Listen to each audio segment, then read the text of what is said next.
This right here is the space that Liverpool need to exploit to win the Manchester United game. And I think Arne Slot should change, or tweak I should say, a few tactics to not just win this game, but to start actually dominating the midfield area against the rest of the Premier League teams. Because currently, we're all over the place. Our positioning is not right, and our press is all wrong. As I take us back to the Chelsea game, this image here of Caicedo and so much space in the middle of the park is still killing me. There's multiple reasons for this. One, Ryan Gravenberch is currently in line with Liverpool's front four. Alexis Mac Allister is all alone in the midfield with two players in those central positions. And you've also got our other midfielder in Dominic Szoboszlai trying to press the centre half. Arne Slot does like to do a 4-2-4 press, which means the cam position, and for this game it was Dom, would press really hard in the centre half, making it harder for other teams to get out. Now this has its perks obviously, because if you can win the ball higher, then it's a lot easier to go on at goal. But if teams are good enough to break us down, or the press isn't on point, or someone's just off by a yard, they can play through like they did, and then Caicedo scores an absolute weldy. I mean, this image here, no one's even tight enough, and you can even see Cucurella is ready to just run into the space that Mohamed Salah isn't tracking, which I'm not going to complain too much about because it's a tactic we used last year. Salah not tracking, but he's got to deliver on the other end. And he had opportunities in this game, but it didn't work out. But the fact they were able to play it through to Gusto, and then Mac Allister hasn't got the legs to get across to Caicedo, is just a massive issue if we want to play like this. So I think we need to tweak a few things. I think we need to change from a 4-2-3-1 to more of a traditional 4-3-3. If I take us back to the days of Jordan Henderson, Fabinho and Gino Wijnaldum, a workhorse midfield three is the best Liverpool version I've ever seen. So you'd ask yourself, where's that leave Florian Wirtz on the side? You've still got to play him. He's way too good not to be in the Liverpool side. So all you do is tweak a few things. I'd take Dominic Szoboszlai out of cam, and I wouldn't play him right back, and I'd put him in a midfield three with Gravenberch and Mac Allister again. I let the fullbacks be fullbacks. None of this Kirkes coming into central roles with Van Dijk, which isn't getting the best out of him, because for me, Kirkes is not good enough on the ball to be playing that position. I think the best you get out of him is when he's going forward, bombing in, getting crosses, and also he's so young and energetic, he's got the engine to get back into position. And that's the same on the other side. For him, I've got Jeremy Frimpong, but again, Conor Bradley could do the same job. And then I still play Florian Wirtz in this sort of left half space, because one, it's a tactic that I'm going to show why we can exploit against Manchester United. But two, this is the position where we saw the best out of Florian Wirtz for Bayer Leverkusen. Not completely out wide, not completely already waiting in the cam like he has done for Liverpool, but being in this sort of left side of space where he can drift from out wide to in. Just a nightmare to pick up. You don't know if the fullback, or in this case the wing back, picks him up. Does the centre half come into him? Do we drag a central midfielder across to him? But as you can see, the more that I drag, the more space it leaves for everyone else. Isak can go in there. Mac Allister's got all this space here, same with Ryan Gravenberch. It allows Kirkes to bomb on. So I think we need to start getting the best out of Florian Wirtz, and by doing that, that's putting him into those half spaces, like I said, he did for Bayer Leverkusen. I also think this tactic is going to help Mohamed Salah because, one, he's so isolated. I think he needs his buddies back, and by buddies, I mean Dominic Szoboszlai. When Dom is up here, pressing like a headless chicken, works so hard for the team, but I don't think you're getting the best out of him. If it looks like this, let's say the 4-2-3-1, it's restricting Frimpong as much, because if he bombs on, then no one's able to cover this space, because if Ryan Gravenberch wants to do it, again, this is the issue, Mac Allister is so open, and you would say drag Dom back, but that's not what's happening. It's becoming a press like that, a front four, which is leaving just one player in the middle of the park, and most Premier League teams won't allow that, or any of the good ones. Or say Ryan Gravenberch wants to stay there, but then you drag Konate across, then obviously Van Dijk has to come across, and then Kirkes has to come across, and then you're bringing someone of the quality of Florian Wirtz all the way back here to defend Ahmad, and that is not where you're going to get the best out of him. So I think we need Dom back in those central areas, because that's where you win most football games for me, and he's got the power, he's got the energy, he's got the technique to play that role, and it allows to get the best out of your fullbacks who want to attack, and the best out of Florian Wirtz. I think this tactic will especially work against Manchester United, because like I said, look at the amount of space that they'll leave in the middle of the park. If we have another midfielder and Dom pressing so high, no one's exploiting that space. I'm going to actually picture all the Liverpool players where the Sunderland players are, and if we tweak the formation slightly, how one, no one even has to stand there, but we use the tactic that we use for crossing the ball, where we start deep and we make late runs in. I think that's the issue that we're having currently. Say with Florian Wirtz, he's already in that cam position waiting. I think it's best for us to start out those positions and invert into them. And I'll play it the exact same way that Man United are set up as well. So this image here is pretty similar to the game against Sunderland that Manchester United had. The same way they set up. Obviously a few players have changed here and there because of the positioning and who was playing at the time. But let's just change those Sunderland players for the Liverpool team. Now let's say that Kerkez has the ball. He's the left winger at this stage because I think we need to get the best out of him by letting him attack and go forward. So he should have the ball quite high up. Again, there's a lot of Man United players around, but what kills me, if I was a Man United fan, is the three forwards in this almost diagonal line, as you can see here. There's just 1, 2, 3 doing absolutely nothing, marking no one, where one of them could drop into this space. Your fullback here, ready to exploit the space anyway, as Dorgu's being dragged across to deal with the right winger. But if we were set up like this, I think it allows one Jeremy Frimpong to be that really wide player that you've seen on screen, and no one's able to mark him. Or if they do, Mount has to come across. But again, it still leaves that massive space in the middle of the park. But let's just say it's the exact same as they set up. I still think it allows the likes of Dominic Szoboszlai to use his engine, to use his intelligence of a footballer, and once the ball's there, run late into that space. And that's going to do multiple things. One, gets to McAllister or Van Dijk, and they've got the quality, or Ryan Gravenberch, to thread it through to him. And then if we're in that position, Man United are in a world of danger.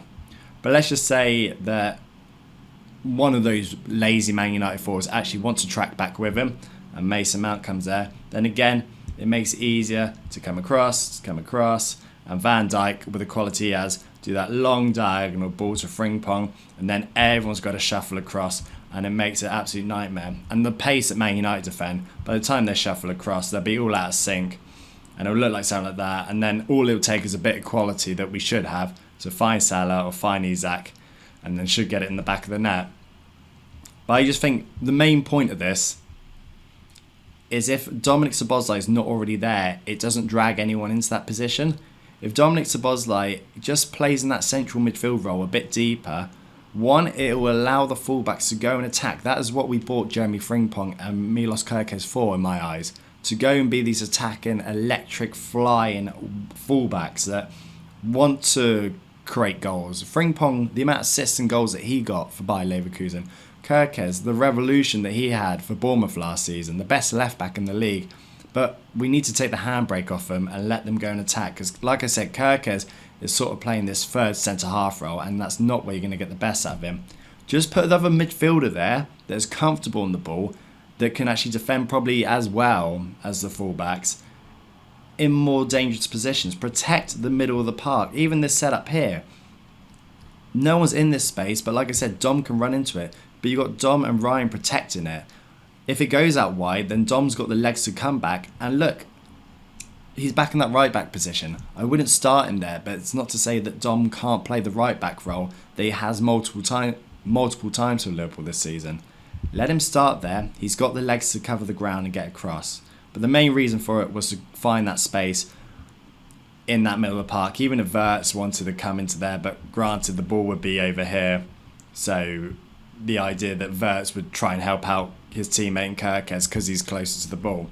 But this is just one example. Again, let's say we're allowing our fullbacks to attack and we've taken the handbrake off them. Number 7 is Kerkez, really out wide on the touchline, ready to bomb forward. Number 28 over here is Florian Wirtz in that half space off the left. He's not out wide, he's not central, no one knows who to pick up. Ahmad is already raising his arm saying who's got him because he knows he's in trouble. He has to go with a fullback, but Wirtz will be in that space. Isak there, ready to make the run. I make Salah this right winger here, close to Isak, not so isolated. It will allow Jeremy Frimpong to push up really high. And at this stage, Dorgu, the wing back, would be marking him. But again, this would leave Dominic Szoboszlai in this central / half right back role to already be there. And if he really wanted to, run into this space that no one seems to be in. The gap between the Man United backline and the Man United midfield is absolutely horrendous if I was a Man United fan. But let's focus on Van Dijk and Mohamed Salah. He has the ball here. One pass later, it's beating the whole Man United midfield. Those front two are nowhere to be seen. Bruno Fernandes is the wrong side of him. Kobbie Mainoo is not close enough to him. And Luke Shaw is miles off him. And if this is Mohamed Salah, for me the best player still in the Premier League. If you're giving him this much time and space, then he's going to do exactly, if not more, than what this Sunderland player did to Luke Shaw. Next slide, skips around him. Luke Shaw is the wrong side of him. And then you have Mohamed Salah running through a goal with Kerkez out here, Florian Wirtz here, Isak here, Jeremy Frimpong here. And then you've got the cover of McAllister and Dominic Szoboszlai in these central positions that won't allow us to be transitioned on so easy. We're still protecting the middle of the park. One more slide and then look. At this stage here, Sunderland actually missed the opportunity. It went over here to number 7. But you're hoping with the quality we have that we'd be able to do a bit more with it. But again, just another example of the space that Man United leave in the central areas. I think we need to be better at dominating that area. But also, this is the perfect game to try this because I think we're going to find real success from it. And it's not even just a space aspect in this game. Man United are at home to Sunderland, one of the weakest teams on paper in the league. They're going long from goal kicks. They're trying to hit the target man in Sesko, and there's nothing wrong with that. But realistically, if you're one of the top sides in the Premier League, you'd fancy yourselves to try and play out from the back. Even with the goalkeeper, it's a 3-on-2 here. Yoro, keeper, and I believe that's Luke Shaw here, against one forward here who's not really close to anyone, and another one here. Granted, Casemiro and De Ligt are being marked by 2 central midfielders, but it's still a 3-on-2, and United should be able to play out of that. It will force one of the Sunderland players to jump and join the attack, but again, that will leave one of De Ligt or Casemiro free in the middle. But they go long, and this is why I think it's important to not press the way that we have done with Dominic Szoboszlai, like in this slide here. Because if Dom's here, so high up, and they're going long from goal kicks, it's going to go over his head, and then you need to be in this area, not to win the first contact, because I trust that Ibu Konate and Van Dijk can do that, but I think it's more important that we're there to pick up the seconds. If you've got Dom here, Ryan here, McAllister here, ready, they're the worst 3 midfielders in the league, arguably, to be chomping at your heels, ready to win the ball back. One, they've got the power to win the first contact anyway, but especially if Dom's there, ready to win second balls, he'll be an absolute nightmare. Long press keep out of the ball. They'll try and hit Sesko, and like they've had a bit of success recently, and Burmo runs in behind, Mount's there. But I think even with the 2 they have in midfield, whoever they play, let's say Casemiro and Bruno, they won't have enough to cover the ground if we have an extra man in midfield.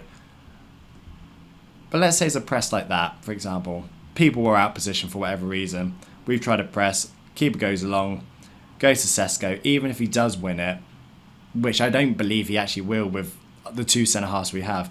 But look at the 3 bodies there, ready to win the second ball. And unless Sesko's going to do something magical and bring it down, but he shouldn't be able to because Ryan should be there. And it's still a man-for-man marking in this situation here.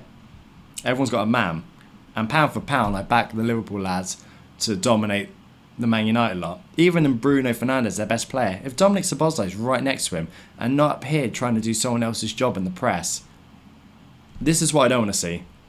Dom here, getting outdone, ball comes over the top, and then even if we win the first contact, it's fallen to Bruno Fernandes here because people are out of position. If Dom's there, Bruno's doing nothing, and I promise you that. So yeah, I think we need to slightly tweak how we press, and I think we need to start putting more bodies in central areas to exploit space and to actually just dominate the game just with the basics, nothing too tactically, just winning first and second balls or just having bodies protecting the middle of the park. And again, I think Kerkez and Frimpong have been a bit underwhelming, but I think you'll get the best out of them if we put more bodies in these areas to protect. And again, Dom can come out here if the ball comes out wide, same with McAllister. Jeremy Frimpong and Kerkez are allowed to attack, but it's not being lazy wingers. They should have the energy to get there and get back. And then again, like I said, I think you'll see the best out of Salah because like we saw when Jordan Henderson was there and Trent. Granted, they're different players, but gets to Salah, he can be there. He's got a player outside of him that will drag a fullback notoriously. Granted, United play wing backs, but it'll drag a fullback across to deal with him, and he can cut in. Dominic Szoboszlai can go in the underlap or overlap, or more importantly, if it allows Jeremy Frimpong to push on, and then Dom can protect this half space from the central areas to the right back role, which he seems to be doing already. Say if Salah wants to be the one out wide, then Dom can be the person in these central positions like he has been with the press or trying to get involved in the middle of the park, and then Jeremy Frimpong is the one that sits back. But it just adds this diamond shape, which is where we saw the best out of Mohamed Salah. Trent, Jordan Henderson, Mohamed Salah. I just think he needs buddies close to him. So the 11 I would start for Liverpool would be Marbadashvili in goal because Alisson's currently injured. I would play Jeremy Frimpong, even though I think Conor Bradley is the better right back. I think to get the best out of your best players is the most important thing. And for me, Frimpong will do that more than Bradley currently because Bradley does a better role at inverting. But I think he needs someone that can go around him, which I think Jeremy Frimpong could do a lot better. And especially in this game where Man United will play wing backs, I think if we almost go man for man in that position, let their two wing backs take on our two fullbacks and they deal with no one else, then I feel more confident that we can get something out of this game just pound for pound in a 1v1 battle. So Jeremy Frimpong right back, and again Kirkers will be the left back for this role. Centre halves of Ibu Konate and Virgil van Dijk. I know Ibu's been in really bad form. If he's got a slight knock, then he might miss the game. But for me, you've still got to play your best centre-halves. And Van Dijk's obviously number one. And Joe Gomez still doesn't come close enough to be the number two. So Konate would be starting for me. A midfield three of this time, not two. A three of Ryan Gravenberch, McAllister and Dominic Szoboszlai. And then a front three of Mohamed Salah, Isak and Florian Wirtz. Now, granted, it could be Hugo Ekitike because he's been electric for us and there needs to be a way where we can get him into the side. However, I think we have slightly been a bit star power hungry where we're trying to fit in all the best players. It's the same issue that PSG had where they had Neymar, Messi and Mbappe. I think having all your star players doesn't really work. I think Hugo Ekitike is best when he's in those central roles, and he could play in this game because if it was Isak, he could drop deep and try and link up play, get in that space that no one is in, that Man United will allow us to have.